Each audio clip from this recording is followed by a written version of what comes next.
Assalamualaikum warahmatullahi wabarakatuh. Halo teman-teman semua, perkenalkan nama saya Muhammad Adam Ilamsyah dan saya merupakan seorang mahasiswa pada program studi Hukum Tata Negara Siasa Fakultas Syariah dan Hukum UIN Sunan Gunung Jati Bandung.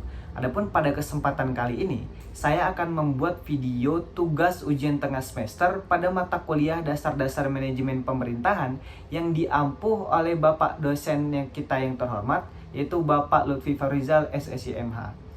Nah, instruksinya nih, kita diperintahkan untuk membuat suatu video yang berkenaan dengan program pemerintah untuk kemudian dianalisis nih menggunakan pola ataupun metode analisis SWOT ataupun analisis SWOT, dan yang disandingkan juga dengan asas-asas umum pemerintahan yang baik. Jadi suatu program pemerintah itu akan dianalisis menggunakan analisis SWOT dan juga dianalisis menggunakan dan disandingkan dengan asas-asas umum pemerintahan yang baik, untuk kemudian diklasifikasikan nih, kira-kira program ini masuk sebagai salah satu program yang mencerminkan pemerintahan yang good governance atau bad governance. Nah, untuk itu kita akan langsung mengulas program yang sangat menarik tentunya, karena memang program ini sudah menjadi bahan diskursus yang menarik sejak masa kampanye Pilpres tahun lalu, dan menjadi terus menarik hingga saat ini karena memang program ini merupakan salah satu program pamungkas dari rezim pemerintahan Bapak Prabowo Subianto. Apalagi kalau bukan program makanan bergizi gratis.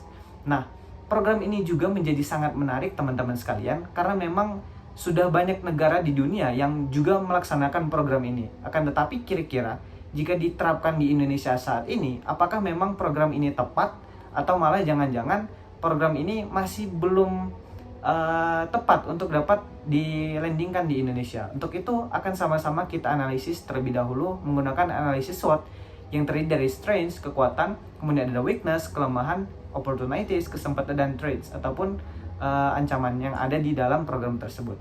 Yang pertama dari sisi strengths-nya ataupun sisi kekuatannya. Ternyata program makanan bergizi gratis ini, jika memang kita lihat tujuan awalnya, ialah untuk dapat mengentaskan persoalan gizi yang memang menjadi salah satu isu ataupun problem yang dihadapi oleh Indonesia saat ini.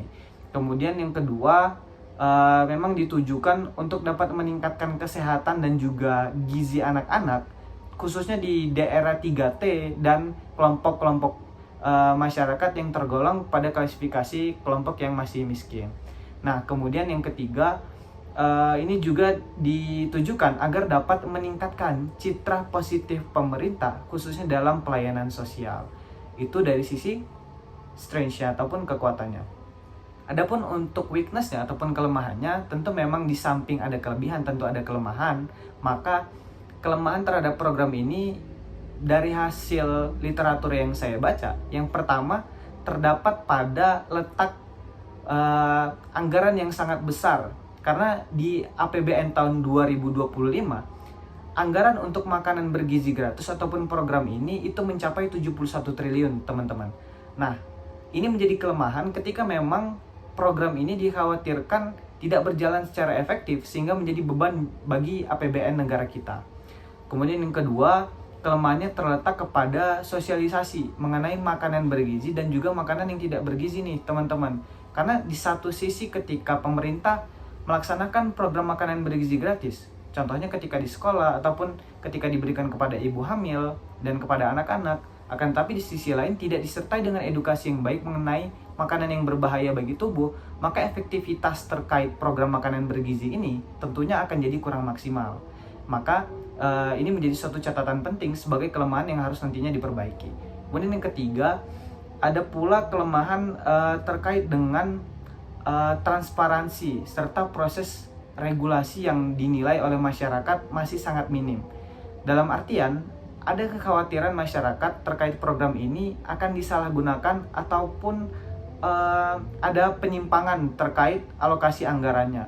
Oleh karena itu, tentu perlu dibuatkan suatu peraturan dan juga pola transparansi yang jelas mengenai program pemerintah yang satu ini.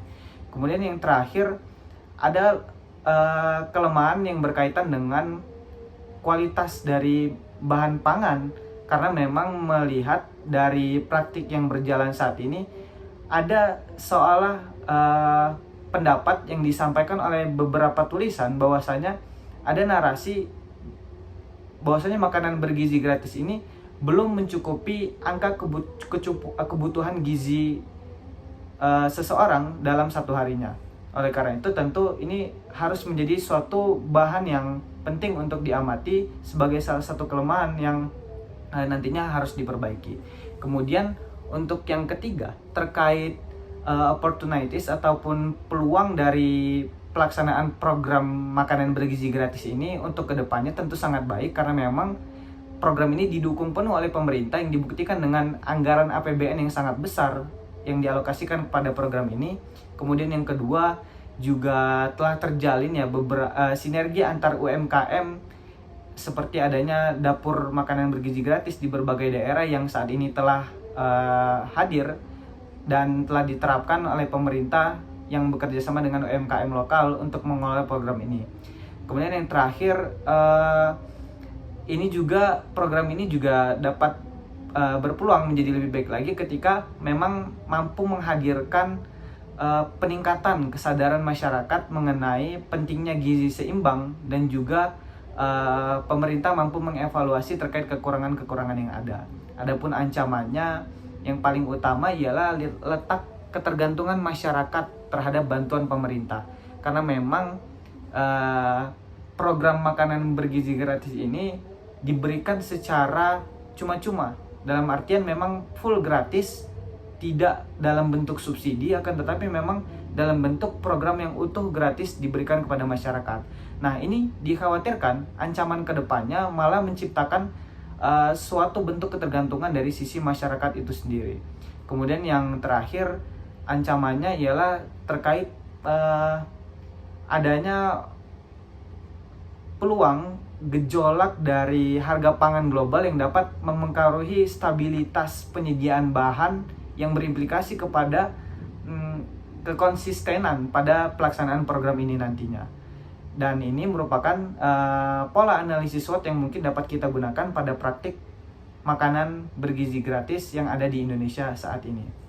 Adapun jika kita sandingkan dengan asas-asas umum pemerintahan yang baik, khususnya pada Undang-Undang Nomor 30 Tahun 2014 pada pasal 10 yang terdiri di kepastian hukum, kemudian ada kemanfaatan, ada ketidakberpihakan, kemudian ada kecermatan, tidak menyalahgunakan wewenang, kemudian ada keterbukaan dan kepentingan umum, maka sejatinya jika memang kita lihat secara detail teman-teman sekalian, jika memang kita lihat dan berdasarkan analisis yang telah kita hadirkan tadi dengan asas-asas umum pemerintahan yang baik, maka sebenarnya pemerintah sudah melaksanakan hal-hal yang berkaitan dengan asas-asas umum pemerintahan yang baik di satu sisi, akan tapi di sisi yang lain juga ada ketidakmaksimalan pemerintah dalam menerapkan asas-asas umum pemerintahan yang baik tadi. Maka salah satu contoh ketidaktepatan ataupun kurangnya penerapan asas-asas umum pemerintahan yang baik yang dilakukan pemerintah pada program tersebut, kita dapat lihat pada sisi regulasinya. Karena memang pada faktanya program makanan bergizi gratis ini hanya diatur secara spesifik menurut penelitian CISDI ataupun Central of Indonesian Strategic Development Innovation, itu hanya terletak kepada keputusan Deputi Badan Penyaluran Badan Gizi Nasional nomor 2 tahun 2024 mengenai petunjuk teknis operasional MBG. Nah, ini menjadi suatu kritik karena memang harusnya dari sisi regulasi untuk kepastian hukum, program sepenting ini dengan alokasi anggaran biaya yang cukup banyak juga harus diatur dengan undang-undang ataupun regulasi yang lebih kuat setara undang-undang agar pelaksanaan ataupun aktivitasnya menjadi lebih maksimal untuk kedepannya. Mungkin hanya itu yang dapat saya sampaikan. Lebih dan kurangnya saya mohon maaf. Dan kepada Allah saya mohon ampun, karena sejatinya kesempurnaan hanya milik Tuhan dan kelemahan seutuhnya milik saya. Terima kasih atas perhatiannya. Nun wal qalam mimma yasturun fastabiqul khairat. Wassalamualaikum warahmatullahi wabarakatuh.